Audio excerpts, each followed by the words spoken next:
Supervisors to order. Ms. Warren, may I have a roll call, please? Supervisor Giomi. Here. Supervisor White. Here. Supervisor Horton. Here. Supervisor Schutte. Here. Mayor Bagwell. Here. We have a quorum. Thank you so much. Mr. Haskins is here with us with the First Christian Church. Would you start us off this morning? Sure, let's pray. Okay. Loving Heavenly Father, we thank you for this beautiful day that you blessed us with and the rich life that we enjoy. As we look towards the celebrations tomorrow, we're reminded of 248 years since our nation declared its independence.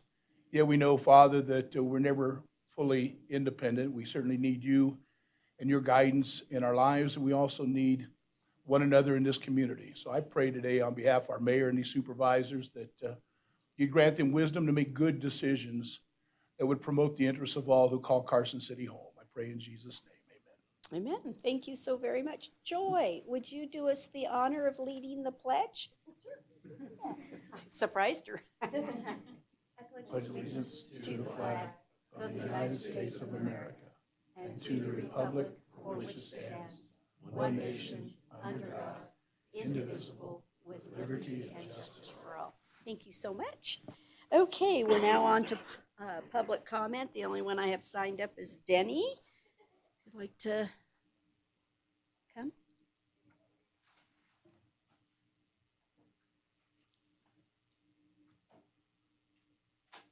Oops. You all right there?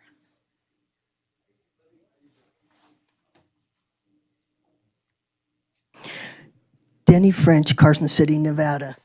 Thank you, Mayor and Board, for coming in. And I'm looking forward to an opportunity to put before you some requests.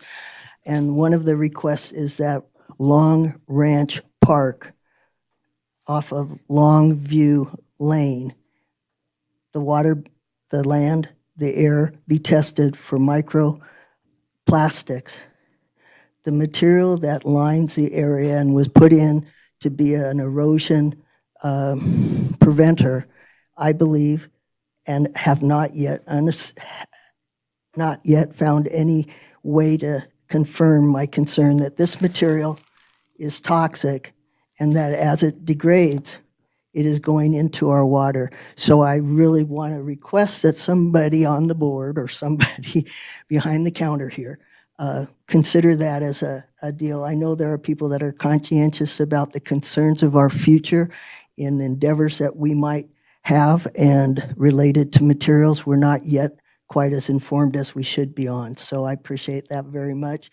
I do feel that this has gotten to the point where after I had left a sample for yourself, Mayor, for the city manager, and for the Public Works,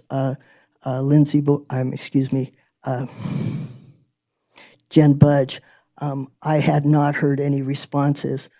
Dave Navarro had put in that he would do his best to find out what the material was when it had been put in and what it is breaking down into. And at this point, he let me know yesterday that he was unable to find enough information to help me with coming to this meeting today, but he didn't know perhaps that I would be here, nor did I. Every day is a challenge, but I am here.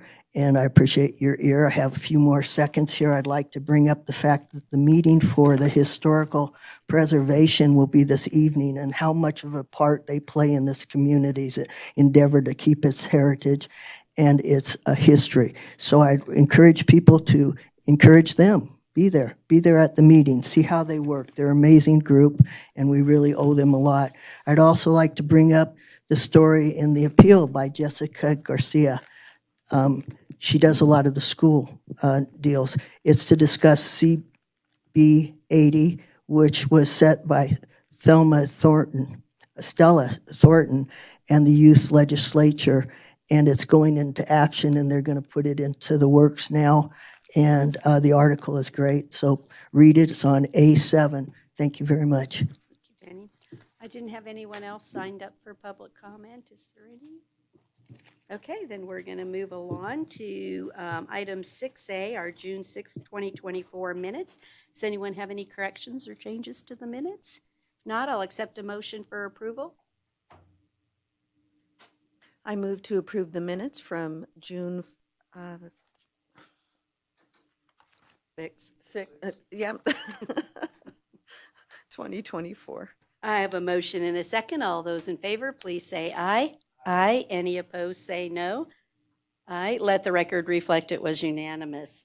We're now on to our special presentation, which we go down for Parks Month.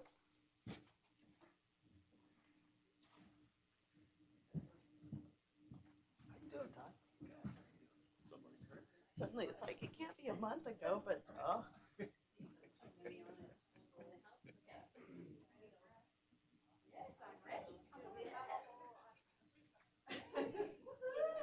That was all the noise out there. There's Marlon.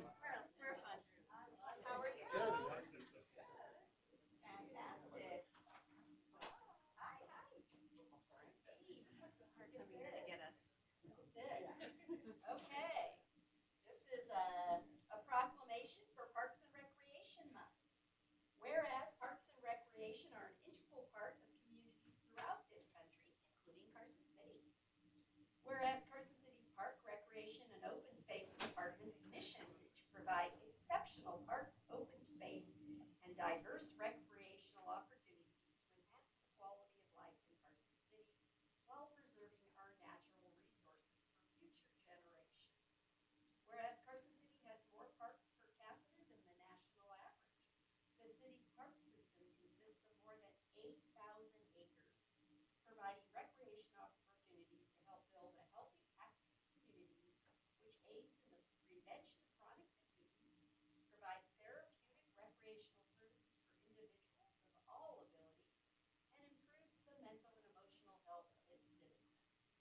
Whereas Carson City's park and recreation facilities enhance the community's economic vitality by increasing property values while promoting tourism, the attraction and retention of businesses, and crime reduction. Whereas Carson City is honored to be a Tree City USA and the first Bee City USA in Nevada. Number 76, I think, overall, but first in Nevada is good to be. Whereas the U.S. House of Representatives and the National Recreation and Parks Association have designated July as Parks and Recreation Month and called upon communities throughout the country to recognize the importance of parks and recreation. Now, therefore, I, Lori Bagwell, Mayor of Carson City, on behalf of the Board of Supervisors, do hereby proclaim July 2024 as Parks and Recreation Month in Carson City, and I urge all residents to spend time in their favorite parks and enjoy this beautiful community we call home. Oh, yes. Hey, Jen, are we?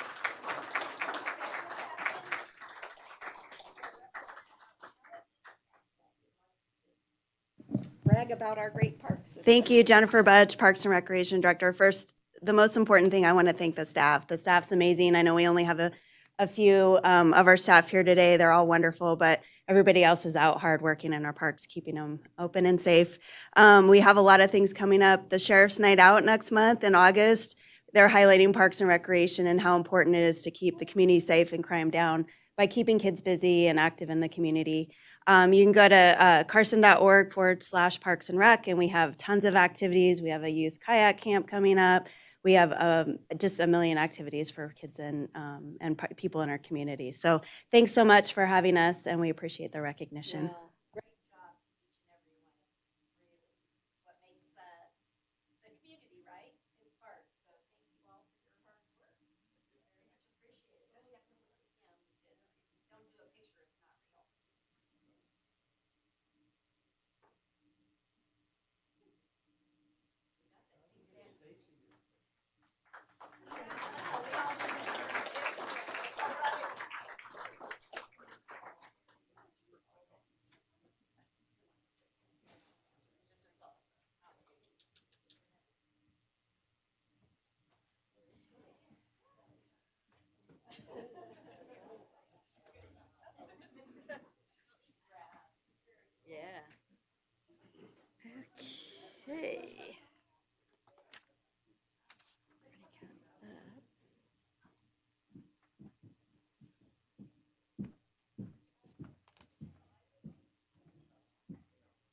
everybody back up. Okay, we're now going to move to our consent agenda. So we're going to pull for discussion because she's in the house. So we're going to do 8A, 9A, 10C, 10E, and 10F are pulled for discussion. May I have a motion on the remainder? Okay, Supervisor White. I move to approve on consent agenda items 9B, 10A, 10B, 10D, 10G, On late material. 10H, 10H. right? Uh-huh. And again, for the record, he was noting 10G's late material. Yes. Yeah. Is there a second? Second. I have a motion and a second for approval. All those in favor, please say aye. Aye. Any opposed? Let the record reflect it was unanimous. Thank you. Okay, then we are going to go to the consent agenda, and we're going to start with our lovely Melanie happens to be in the crowd, so come on up. Item 8A is our discussion and possible action regarding the appointment of Melanie Bruchetta to fill a vacant Carson City Justice of the Peace position for a partial term beginning on August 5th, 2024 and ending on June 5th, 2025. You can say anything. We can confirm the August 5th date was appropriate. August 5th is the confirmation date, correct? Okay, perfect. Well, let me be the first to just congratulate you personally on the record. Nice win. Thank you. And we look forward to all the great things you're going to do on the bench. Thank you. And I just at this point in time like to thank all of my supporters and invite everyone to the swearing-in ceremony on August 2nd. I believe it will be at 11:30 in the morning in the Justice Court Department 2. Oh, congratulations. Thank Does you. anybody else want to? I just Say wanted to congratulate Melanie and say that I really thought we should do this with the public's attention, since she will be in the public's attention for some time to come. There you go. Thank you, Supervisor White. Thank you. Go ahead, Supervisor Horton. Congratulations, Melanie. Great job. Super proud of you. Get out there and kill it. Thank you. Was that a get to work? I think I heard a get to work out of that. And congratulations, just really thrilled for you and excited for the city and well done. Thank you, Supervisor Schutte. Okay, I do have an action item, so if there's anyone with any public comment, you're welcome to do so.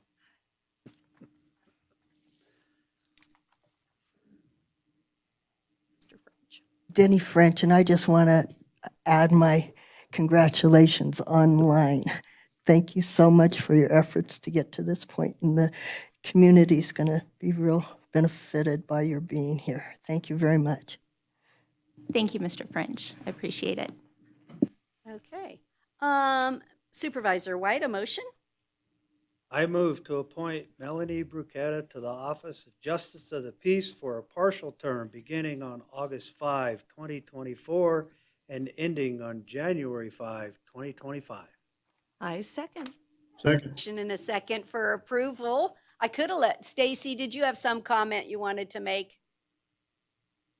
Yeah, I just for a moment, thank you. I've spent a lot of time over the years working with Melanie, as the fire chief and then both in the DA's office and finally in human resources. And I know of her dedication to this community and the citizens in the community, and I know that she'll make a fantastic judge. So I'm looking forward to her serving on the bench, and congratulations. Oh, good. Okay, on the motion, all those in favor, please say aye. Aye. Any opposed, say no. Let the record reflect it was unanimous. And again, congratulations. Can we clap on this one? Huh? Can Can we we clap? clap on We this can one? clap, why not? Why not? Okay, so we are now going to go to agenda item 9A, discussion and possible action regarding a proposed resolution to levy the tax for 24-25 that was certified by the tax commission. So we've already done our parts, but the legal, technical, we are here once again. Ms. Benaboo? Yes, we talked about this several times during the budget preparation process. This is just the formal resolution to levy, which we have to do the first meeting of every July before the tax bills go out. No change, it's 3.57. Same for years. Yep. Do you have any questions? Yeah, I just Supervisor White? wanted to say that, I pulled this off the consent agenda because in my mind, the actual moment of levying the tax should be something that the public is fully aware of when we do that. So I'm ready to make a motion if Is there nobody any else has. public comment? Okay, Supervisor White. I move to adopt resolution number 2024-R-17. I second. All those in favor, please say aye. Aye. Any opposed? Let the record reflect it was unanimous. Thank you. Okay, we're now on agenda item 10C, which is discussion of possible action regarding ratification of our co-op agreement between the Carson City Library and the State Library for not to exceed $118,000, effective retroactively from July 1, 2023 through June 30, 2027. Joy is here. Mr. White, did you have specific questions you wanted to ask? Yes, we've had quite a communication between Ms. Holt and I, but I just thought, again, in this case, the support material really didn't tell the public what the reason of what the real source of why we have to make a budget change. And so I'm hoping she could explain to the public, like she did for me, what's really going on here. Ms. Holt? Joy Holt, Library Director for the record. There's actually not a budget change for us or the city. It's a reduced amount actually from our previous cost because we cooperative purchased a new integrated library system. So there was a significant decrease in the cost that we contribute toward that expense every year. So the total is $118,000, and last year it was, or last 4 years ago, which predates me, it was significantly more. It was over $200,000. And the reason for that is because of the reduced cost in our integrated library system. So does that answer the question? Yeah, it pretty much follows the email you and I had regarding the changes in the wages within the state areas. And with that, I'm ready to Kind make of a nice for a motion. change that we got a reduction, so we should actually celebrate that for a change. We got down to like 29,500 a year instead of like 47,000. So, whew, that rarely happens. I know, Joy. So let's celebrate with that. Is there any public comment on this item? Seeing none, Supervisor Schutte, you'd like to make the motion? I move to ratify the agreement as presented. I have a motion and a second for approval. All those in favor, please say aye. Aye. Aye. Any opposed? Let the record reflect it's unanimous. Okay, we're Thank you. now going to go to item 10E, discussion and possible action regarding authority to purchase personal protective equipment, including turnouts or other safety equipment on our joinder agreement with Oregon, the League of Oregon Cities and Curtis and Sons. Chief Slayman, Good morning, Sean Slayman, Fire Chief. go ahead. Go ahead. I was just going to say, is there specific questions that any member of the board has? Yes, so in the agenda title at staff summary, the comment is made there that this is to purchase PPE turnouts and other safety equipment, but the support material really doesn't define what that other safety equipment is. And I think it's important that that the public be aware what other safety equipment will be purchased in this agreement? You're Sean Slayman, Fire Chief. For the record, other firefighting equipment could include hose, nozzles, repair equipment, forcible entry tools, specialized firefighting apparatus, as well as service agreements with this company to service some of our specialized tools such as the Jaws of Life, our air compressors, and such. Thank you. And that pretty much covers my question. I'm ready to make a motion if there's no. Is No there other any discussion. public comment? No? Supervisor White, a motion? I move to approve the purchase authority as requested. I second. A second for approval. All those in favor, please say aye. Aye. Let the record reflect the motion was unanimous. We're now on agenda item 10F, as in Frank, authority to purchase emergency medical equipment and supplies utilizing joinder contract between Henry Schein, Inc. and the University of California for a not to exceed amount of $80,000 through June 30, 2025. I'm gonna guess it's close to the same answer. What types of purchases? Same question. There you go. What defines other items? Sean Slayman, Fire Chief, for the record. This one is even more lengthy.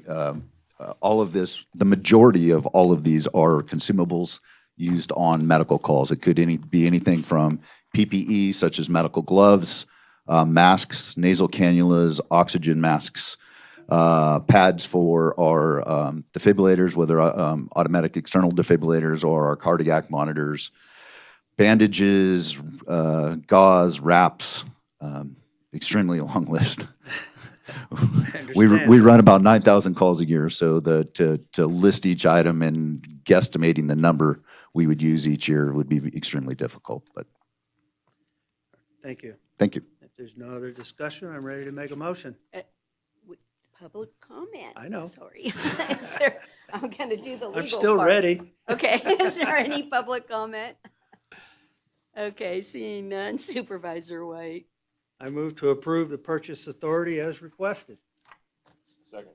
I have a motion and a second for approval. All those in favor, please say aye. Aye. Any opposed? Let the record reflect it was unanimous. Thank you. Thank you. And have a safe Fourth. I just want to say. We that. are hoping so. Thank you. Do not use those consumables. That We is will- the we do not objective. plan on it. Thank you. There you go. We Thanks. still have 10F. Okay. Don't leave yet. We just did 10F. Okay. I did E and F. I think I did them all. I got a check mark next to each one. I got each one right? Yeah. Did we do E? Yes. Okay. All right. The question was other safety equipment. Yeah. Yeah. Okay. Okay. Just make sure. All right, we're now on to agenda item 12A. Discussion and possible action regarding the Carson City Airport Authority's federal fiscal year 24 through 29 airport capital improvement project.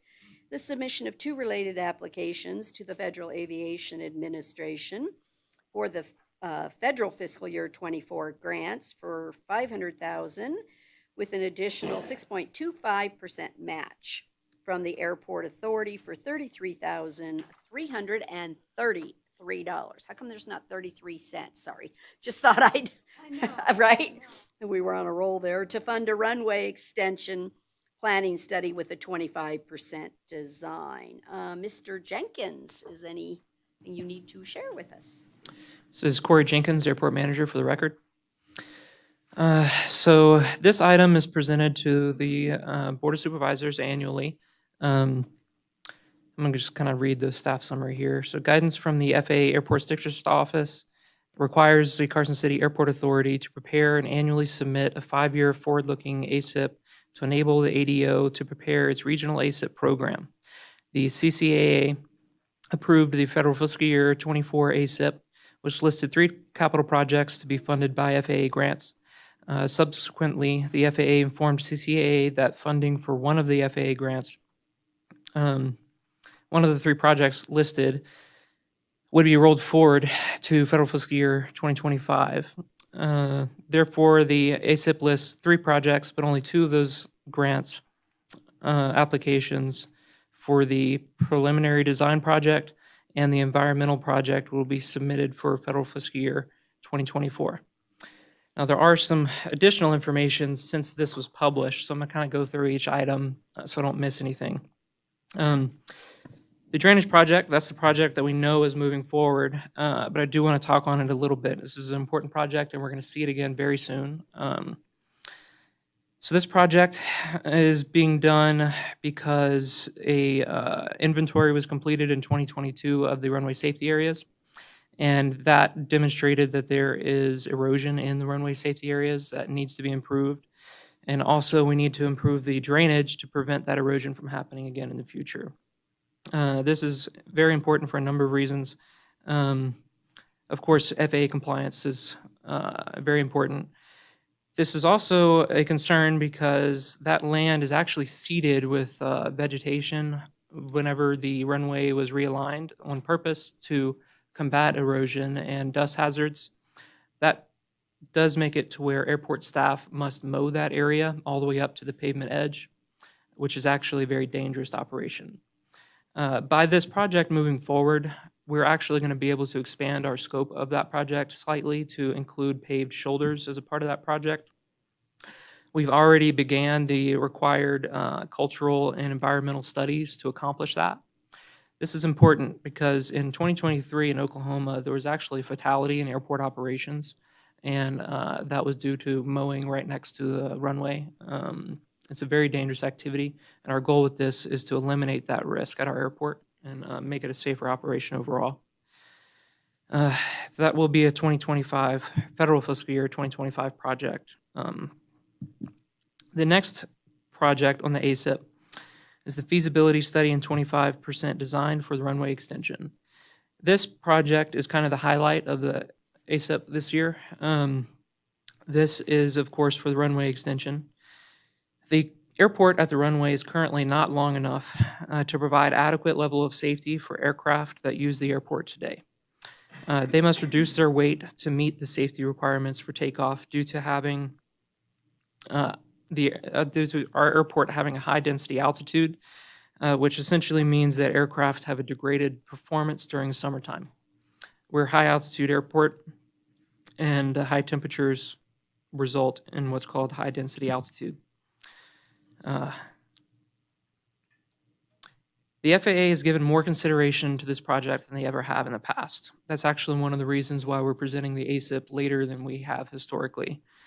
Unfortunately, we still have not received a final response from the FAA if they're going to support it or not. But we have provided them with support letters from airport tenants, as well as a detailed white letter prepared by Kaufman and Associates for the FAA's consideration. So we're still waiting for this response before we're actually able to move forward with the application. So hopefully by approving the ASIP today, if we get their response soon enough, we'll be prepared to move forward with as little notice as possible. It is possible that we won't get a response from the FAA in time to make the federal fiscal year 2024. In that case, this would be moved to federal fiscal year 25. But we want to be prepared to move if we're able to.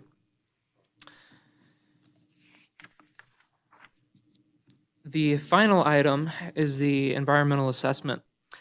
We've actually been informed by the FAA that we're not going to be able to complete this project until the 25% design is complete. We'll need some of the results from that 25% design in order to do this project. So since this was originally submitted, we know that that project will be pushed back. And that is all that I have for presenting the ASIP, and we're available for any questions. So just so that I'm clear on what we're trying to approve. So let's start with the vegetation, the first project. Are you indicating that what we did in 2022 wasn't such a great idea because we put the vegetation up against the runway? And did we do that on a grant? So that was actually a part of the runway realignment project, and it is a required part of that project. The vegetation is the least expensive way to combat erosion and dust hazards at the airport. It, without another solution, that is a solution to the problem. So you're saying that, was that common across airports that they did that, but now safety indicates it's better to do a paving of a shoulder? Yes, so it's definitely common, and it's a funding issue. That's going to be your least expensive option to combat the erosion and the dust hazards. So it is very common. This is also a common way to address it. Doing drainage projects at airports like this is typically the opportunity you'll have to get that additional funding you need to improve those safety areas. And then the next two projects you're indicating, you don't know, well, one you know is going to move to 25, and the other one might move to 25. So what I'm after is making sure that our motion allows those projects to automatically roll forward if that's what you get from the FAA, so you don't have to come back. That is a great suggestion. Yeah, If we 'cause- could get approval to apply for those grants in 25, then we wouldn't have to come back here to ask for approval for the same projects again. So we 25. could say instead of as presented in federal fiscal year 24 or 25, That'd be great. Yeah. unless somebody doesn't like these projects, or whatever, or wants to see different projects. But I think these are the right things we're trying to do at our airport, but let's try and, because sometimes I know these other governmental agencies are giving us, oh, you got 5 days. And you're Yeah. like, wow, I can't even get an agenda item in 5 days. So let's try and be proactive here. But does anybody else have any questions on these? I'll look up at Stacy first, just in case. You're good?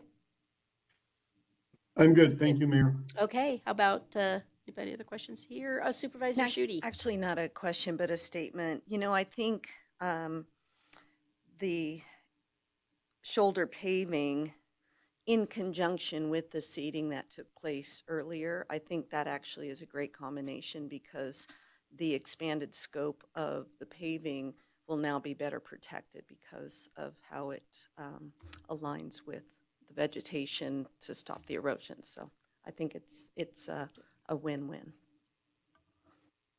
Yeah, I don't see anybody else with any questions. Is there any public comment on this item? Mr. French?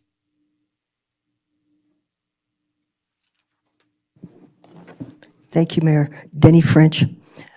Thank you, Supervisor Schutte, for bringing that transitional space up. My thing is that it's not that the vegetation and the airport landing field are in conflict. It's that transitional area is a conflict with the mowing equipment, and that has caused you the issue. Transitional changes in other areas have been made. Several different products have been used, water solubles and such, to make that transition smoother and keep the foliage a little further away so that those mowers don't hit that field. So thank you. That transition's real important, and that both the foliage is there for a real good reason, and it needs to stay. And I appreciate the fact that you're doing an environmental study on it as well. Thank you very much. Is there any other public comment? Seeing none, I'll bring it back up here for a motion and just replace the as presented for federal fiscal year 24 or federal fiscal year 25, because they were all listed in the plan, so we're good. That was a motion. Okay, I move to approve the 2024-2029 Airport Capital Improvement Plan and authorize the airport manager to submit grant applications in either federal fiscal 24 or federal fiscal 25 and accept the FAA grants if awarded. I have a motion and a second. All those in favor, please say aye. Aye. Aye. Let the record reflect it was unanimous. Thank you guys so much, and go get some federal money to help us get these Thank great you. projects done. Thank you. We're now on to agenda item 13A, and we see the sheriff in the house.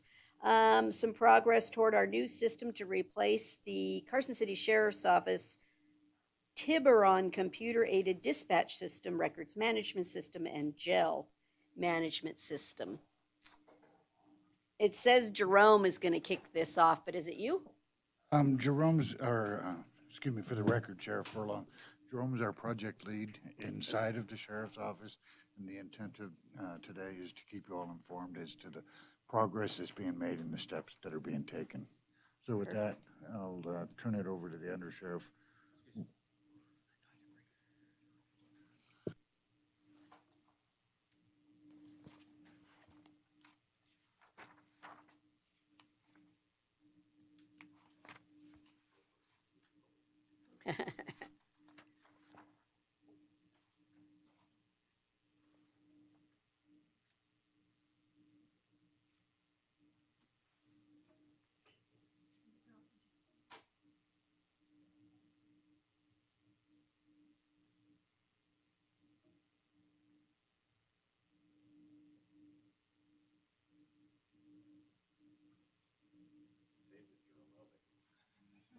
A tase it, is that what he said? Yeah.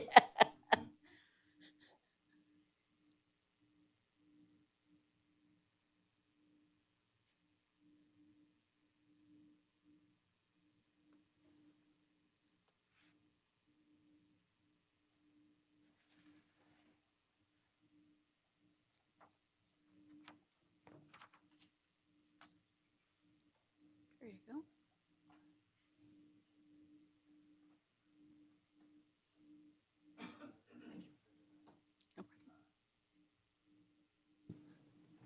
Good morning, everyone. For the record, my name is Jerome Tashpant. I'm the undersheriff here. And Pull your mic a little closer, thank you. for the record, my name is Jerome Tashpant. I'm the Carson City Sheriff, undersheriff.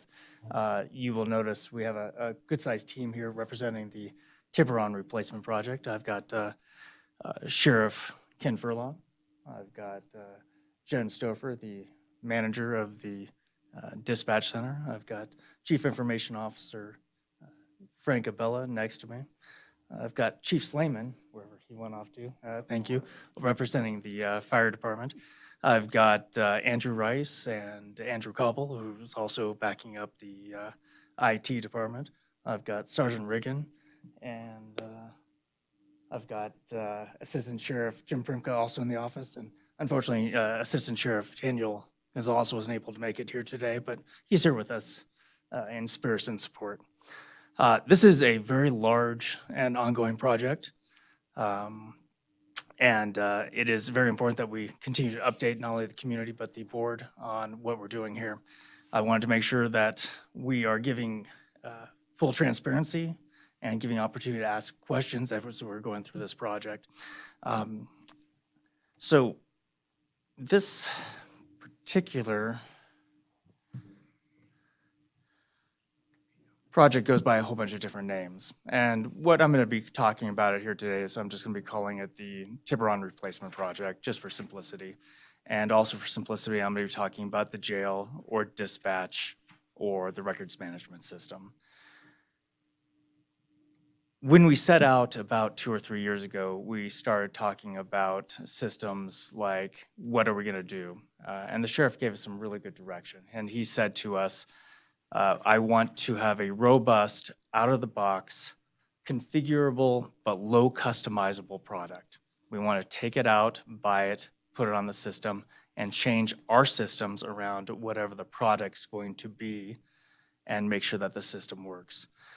We are blessed that Tiburon, the system that was deployed 22 years ago using 1990s technology, has worked as well as it has. We also have some legacy lessons that we have learned, including people who are still with the city who have been able to teach us some lessons on how it works. And we are taking those lessons and moving forward, and hopefully we're going to be creating another multi-decade system going forward. As we start looking for the vendor that we want to replace them, we wanted to have one that has a proven track record, one that we can trust that's going to pick up the phone 24/7, one that's going to work with the systems that we need to keep the public safety system here in Carson City going, and that we can trust that is going to be able to get the job done, particularly in the areas that we want. And one of the areas that we're really going to be focusing in on is the GIS and making sure the mapping system works and that we know where our systems and where our vehicles are going to be. Thank you, Ms. Mayor. So just to go back, we selected Tiburon back in and went online in August of 2002. And we did a major upgrade in about 2014 and another one in 2020. Now the product is in life. The current company, Tiburon, which has been bought up several times, they only have a couple people that are working on the project. When we call, we can't get any work done. It's very slow to get things done. But I'll tell you, it's software. Software doesn't get tired. Software doesn't get old. What's happening, and I'm going to oversimplify it, it's the hardware. When we hook up a piece of hardware, it's not compatible with the software, and we start having problems. I can tell you through good diligence and engineering, our IT department is doing an amazing job in keeping it going, but they're putting a lot of money and time and sometimes good luck to keep things going. And when we do turn things on, sometimes it doesn't go well, and they have to back up, and they have to do some things to keep the public safety system going. We're doing okay. The community is safe today, but I'm going to tell you, we have to change, and we are doing the right things, and the timing is right in what we're doing right now and moving forward and going forward with this project. We're also paying pretty substantial fees to our current company. I think on consent agenda, it was $263,000. So we'll be talking a little bit more about that and how that's going to be leveraged into our future system. The current system that we're using is using 1990s technology. So we are seeing, as we're looking and courting the vendors and they are courting us, some of the things that we're going to be able to do with the new system is going to improve safety and efficiency. So there's some really good things that are going to be happening there. I'm really excited about some of the things that we're seeing. I'm going to be talking about how we're making some of this good progress. So when we originally purchased Tiburon, the whole process or the whole project was about $250,000, and that was 20-some years ago. Things have really changed. Just a little. Yeah. In 2014, during that major upgrade, it was just under $1 million. We paid for that with a bond. The bond was paid off just about a month ago. And then, as I stated, we just, 2 days ago, paid the yearly annual maintenance fee of just over $250,000. So let's tell you, and I underlined and bolded the word approximate. This is a moving target. There's a lot of things going into it, but what we are estimating is year one costs for this new system is going to be about $2.2 million. That is a combination of getting all the software going and upgrading the hardware, but there's a lot of contingencies, a lot of negotiations, a lot of things that we're going to have to do to get to that number. We're also probably going to be coming to the board and talking about getting a consultant to help us about implementation to make sure we don't invest too much in one side and just have to throw that out and have to come back and say we need more money over here because we made a mistake. An investment in a consultant is going to be helping us that both on the software, the connection side, and the hardware side. We're going to be having to talk a lot about interfaces and make sure that the information that we have for our current system is going to work with our current hardwares. And that's not only like with the dispatch system to make everything connects, but over at the fire station to make sure everything connects.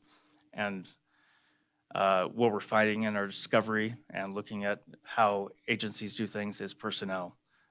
We have learned that there may be a need to talk about who's actually going to be maintaining the hardware, and is this going to be short-term or long-term? I'm not asking for anything right now. I'm just saying this might be a discussion later on, and I want to make sure I get that out onto the record today, so if we come back later, it's no surprises. So as we start looking over the next 5 years, maintenance cost is probably going to be about $1.6 million. We have asked the companies that we are in communication with to give us a 10-year plan. There are several different pathways that we could be looking at that will take us to what that 10-year number will look at, and I'm going to talk about that here in the next slide. So to get us to where we're at right now, in January of 2023, the Board of Supervisors was nice enough to give us some money so that we could get some consultants.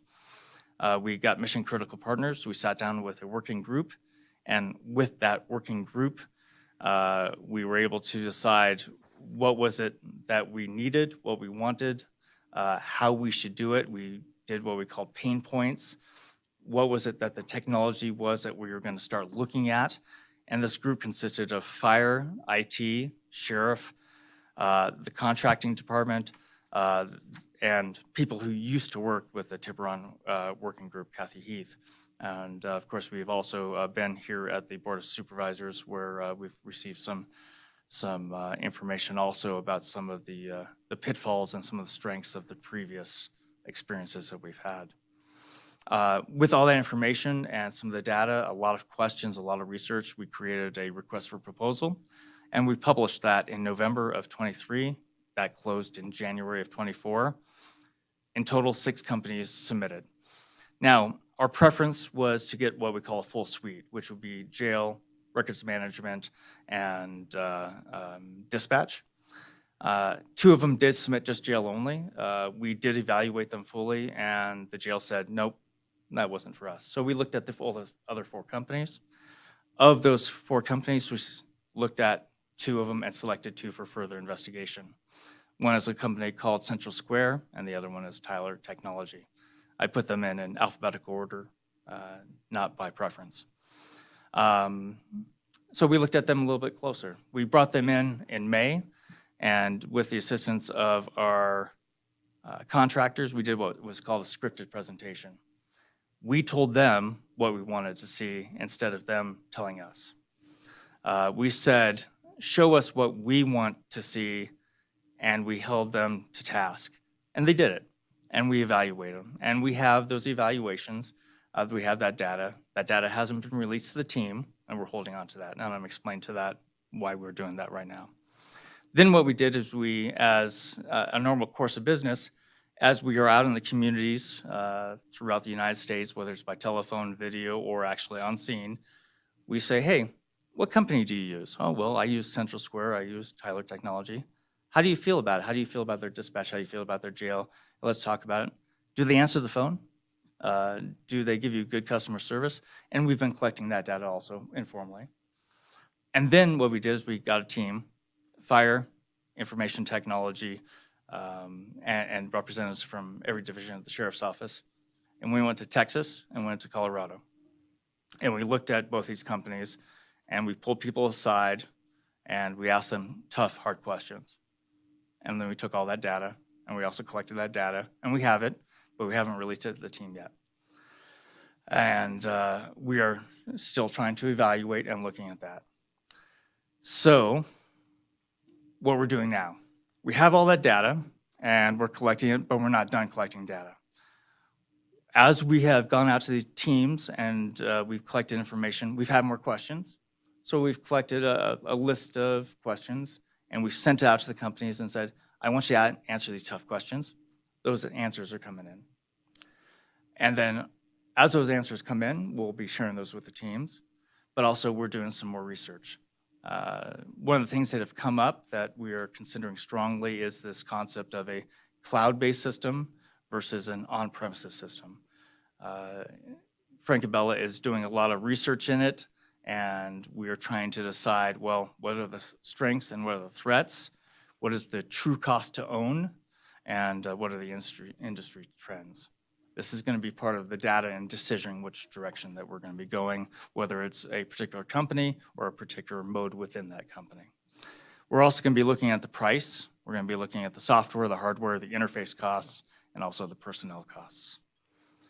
So once we get all that, and we're thinking about July 31st, we're going to be making the announcement to our team. And of course, anyone on the board is absolutely welcome to join us for that announcement. We'll tell you what the data says and the direction that we're going.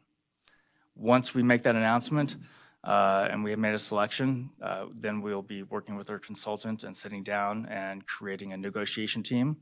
And we're going to be sitting down with that company, that vendor, and begin the negotiation process. And that's going to take probably a couple months to do, because not only is there some big numbers that we have to talk about, but every single interface probably needs to be negotiated.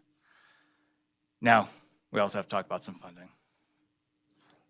So with a project this big, we have some opportunities. The sheriff has said to me many times, we don't know what we don't know. And I think this is so important. With implementation, we have some opportunities. It's our opportunity to change. One of the things that we've kind of looked at is how we're doing business today and with this new system. And I started with the first slide. And I said, as we are starting to look at these things, we need to create our operation around the software. We can't implement the software and then have a plan to change afterwards. So I may be coming back to the board and saying we need to have some money for a consultant to talk to us about what we don't know. Don't be surprised if you see me in front of you making a pitch to be talking about a consultant to do that. And one of the things that I'm bringing up is dispatch. I'm not going to be picking on Jen. She's sitting next to me. She's doing a fine job. But I want you to look at this chart here about the staffing rate from July 2020 to May 2024. This is, we'll just call this the effective rate of how many bodies are in dispatch. You can see in July 2020, we were pretty effective, the high 90s, which is where you would expect to be with any size. And now we are under 60% of effective bodies in dispatch. This is not a Carson City problem. This is a national problem. We've had some high-level conversations with consultants who are helping people nationwide to address it. And you have to think, well, is it our hiring practices, our testing practices, our training practices? Is it the way that we are operating our systems in the environment, within the working environment? Are we asking or training or doing something different that can now, with this new system, as we implement that, and now's the time to do it, to make these decisions? Do we do things as business has been usual, or do we do it and make the changes and make those decisions now?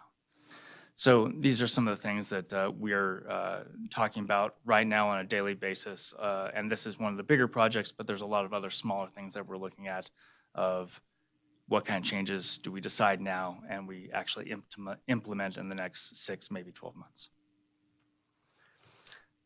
So the biggest thing, if it's not about the money, it's about the money. We've looked at some grants, and I'll be honest with you, some of the grants that we've seen, so small that with this size project and this length of project, I'm just not seeing it. Assistant Sheriff Gonzalez has done some deallocation grants. It looked really positive at one point, but we've talked to some of our state partners, and I think that money is going to other projects for the state. So that's not looking very good. We've spoken to CFO about a bond. It may be something that we have to consider. There are some funds being used currently for the 911 surcharge fund. I can't represent what they approve or what the board does, but it is something that we should probably keep as an item for discussion. And here's where I'm the most optimistic, is some federal funds. I think the board has been briefed up, and it's known that there's some earmarked federal funds from several different sources going through. I'm keeping my fingers crossed that might be where we might get at least partial funding, and that will keep us going. So with that, and the disclaimer, no funding decisions have been made. We're still investigating. We're open to a lot of different things. We're still working diligently, but this is open for discussion, and I have a team, so if there's any technical questions about anything we talked about, we are open, and let me know how'd you like to proceed, or if you'd like to give us any guidance from here. Thank you. I'll start to see if Supervisor Giomi, do you have any questions or thoughts? Jerome, is there anyone using either of these systems anywhere in the state? Off the top of my head, Tyler Tech is being used by Reno Airport Police. And I think that's the only presence they have in the state. More closely, Tyler Tech is being used by Deschutes County in Oregon, Roseville PD, California, and Central Square is being used. Nobody in Nevada. There's a couple agencies in California. We went to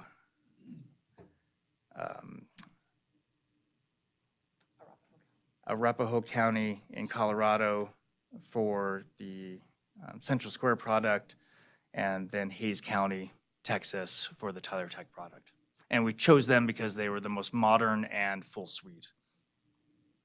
Yeah, I guess that makes sense. I know that you're evaluating and, considering all the aspects and asking the hard questions. And I guess I'm wondering if one of the questions you're asking, even maybe among yourselves, is, are these our only two options? And if they are, and neither one of them fits the bill, are we out of luck? Or I guess I'm just wondering, do you feel like you've got something that you can work with between these two?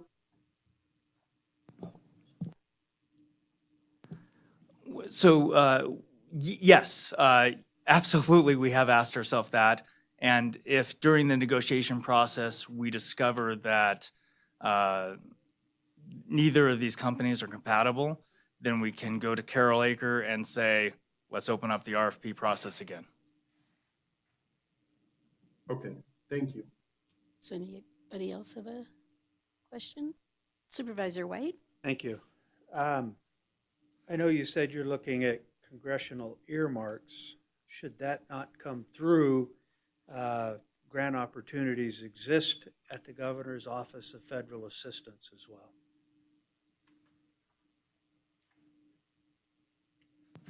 We're looking at everything. Yeah, absolutely. I'm working with city management on all of these. I am not turning down anything that is a legitimate source. And if there's any guidance of any legitimate source, I'd be more than happy to work towards it. They're pretty legitimate and pretty efficient. I love it. Thank you, sir. Yep. Ms. Hicks? Thank you, Mayor. For the record, Stephanie Hicks, Deputy City Manager. I was going to save this for agenda item 14, but I think this is probably the more appropriate place. But we did learn this week that the Senate Appropriations Committee did choose this project. So they have put it into their, they will be putting it into their bill. It's still not a done deal or a guarantee, but it was over $2.1 million that we requested. And so we should know something towards the end of the year. Well, and I think your initial discussion, or I guess plan of attack, right? Like you said, is really good, because to say you want as much out of the box as possible. Because the least amount that you change their software, the better opportunity for success and implementation. So I want to compliment you on really following the thought process of recognizing that you had opportunities that you could make the change instead of trying to force the software into a round hole or a square peg, right? That wouldn't work. So I really want to commend you for recognizing that potentially the only thing you might have to change is if there's some Nevada law or rule that, it'll obviously already probably comply with all the federal rules for submission of data, but if there's anything state. Yes, for the record, Sheriff Furlong, over the years, we've learned from partners who have stumbled by altering the system, and you end up just costing yourself money. Our target is to use it out of the box, if you will use that phrase. Yeah, I really think that having implemented like 5 state systems, I can't agree with you more, because otherwise you break something else that you're trying to fix for yourself. So I commend you on that. Again, a follow-up to the latter piece of the presentation regarding dispatch, our processes, how we manage it, how we perform out there. I think we have a very, very, very good opportunity right now as this project is going through to look at our dispatch center. The last time it was looked at was, I believe, Stacy, the 2000 master plan. I think Yes. Stacy and Curtis are the only two that go that far back. With the approval of the board's construction of 54, is that right? Station 54, and Emergency Operations Center, and the utilization of some dispatch resources out there, we have a very, very unique opportunity here to relook at our communications platform capability for Carson City, both day-to-day and during emergency conditions, and get on the right track before the track is laid. Perfect. Okay, Supervisor Shute. And actually, you just answered my question, because I was going to say what kinds of operational changes are anticipated. Thank you.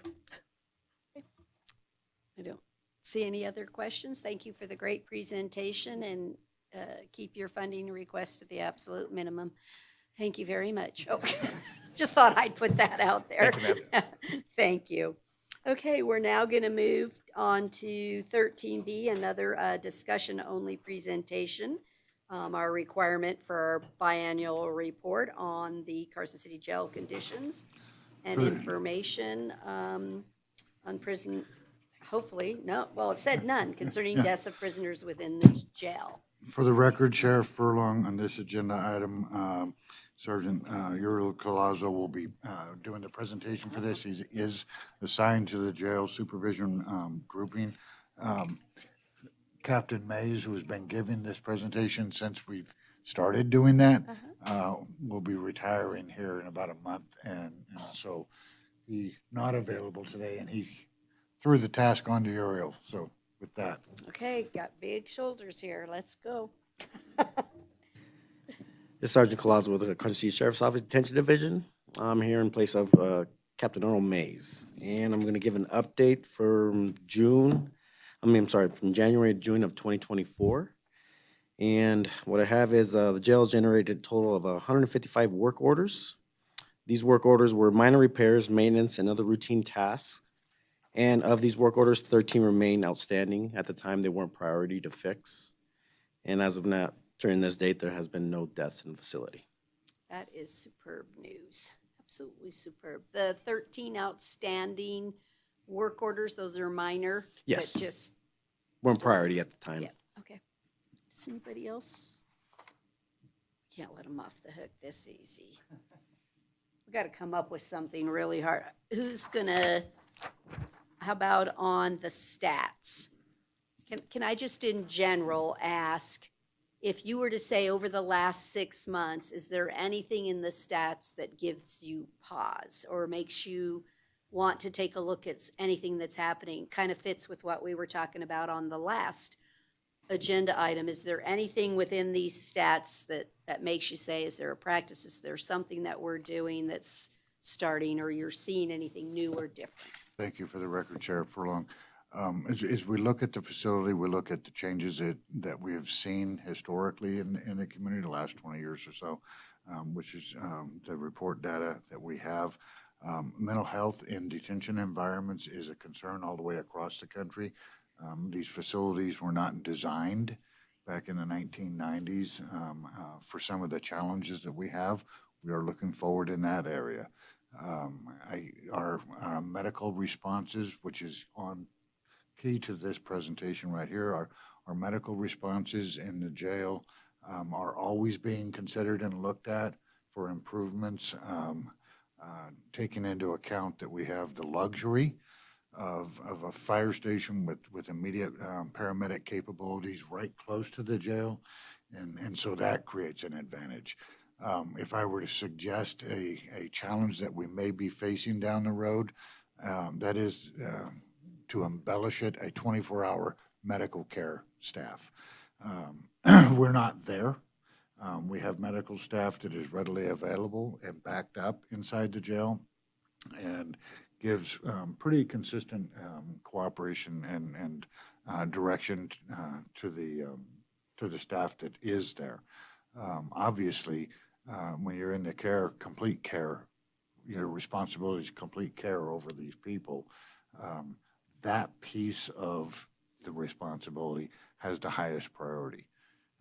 So when as we look down the road, how are we going to continue with Nikki Aker in the health department to staff, APRNs, or advanced nurse practitioners inside that facility, and how can we expand it to provide some level of medical services on the floor, if you will, long-term, should be a consideration. Appreciate that. Anybody else have any questions? Just Supervisor wondered White? how, what are your protocols for dealing with detox? Yeah. So once they come into the facility, we basically check their alcohol level. We do a questionnaire, how much alcohol they're drinking a day. And then from there, we put in an observation. And from observation, we set them up to see the facility doctor or nurse.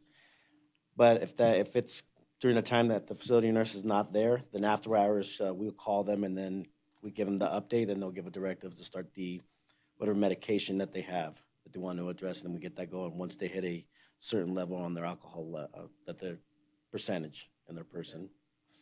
And then we just transition from basically where they're at physically. If they're not able to move, then we put them basically in 24-hour watch right in front of us. They're at high risk, and we house them in the cell basically made out of all window, and we have 24-hour staff just constantly watching and doing updates and looking into that person.